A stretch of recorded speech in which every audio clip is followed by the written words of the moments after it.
دا په لوګر کې د اطلاعات او کلتور ریاست له لوري د اسلامي نظام پیاوړتیا د لقدر امیر المؤمنین حفظه الله تعالی د فرمانونو او حکمونو تطبیق او کلتوري کړنو غوړېدا تر سرلیک لاندې جوړه شوې ناسته ده چې د یو شمېر ځایي مسؤلینو سربیرب کې ګڼو دیني عالمانو کلتور پالو او لسګونه مخکښو ځوانانو ګډون کړی وو. ورته مهال د لوګر د اطلاعات او کلتور رئیس د اسلامي نظام په پیاوړتیا غوړېدا او بډاینه کې د دیني عالمانو کلتور پالو ځوانانو او لیکوالانو رول اړین یاد کړ او ټینګار یې وکړ چې باید د ټولنې دغه قشر د شهیدانو او مجاهدینو د کارنامو په تطبیق کولو کې خپلې هڅې ونه سپموي. افغانستان بیا د لوګدای متاسې کنټرول ساحه ده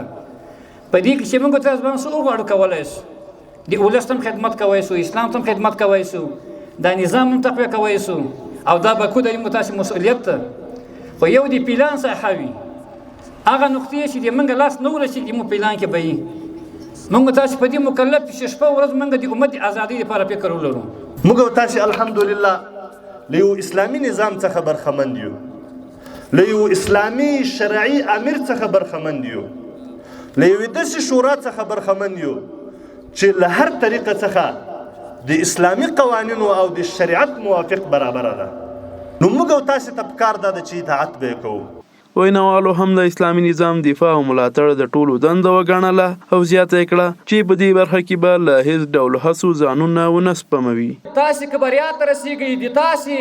په خبرو قول او قلم کې تاثر پیدا کیږي یا د تاسې په اسلحې او ټوپک کې تاثر پیدا کیږي دا د تاسې د اعمالو وجه ده. ته د الله تعالی د دین خادم یې تا د الله تعالی د دین نصرت کړی ده د الله تعالی په امر باندې له کفارو سره جنګېدلی تا د کفارو له لاس نه قسمه اذیتونه مصایب او مشکلات ګاللي دي. دا ویلو ده چې له دې وړاندې هم لوګر کې د بېلابېلو قشرونو له لوري ورته ناستې ترسره شوې دي.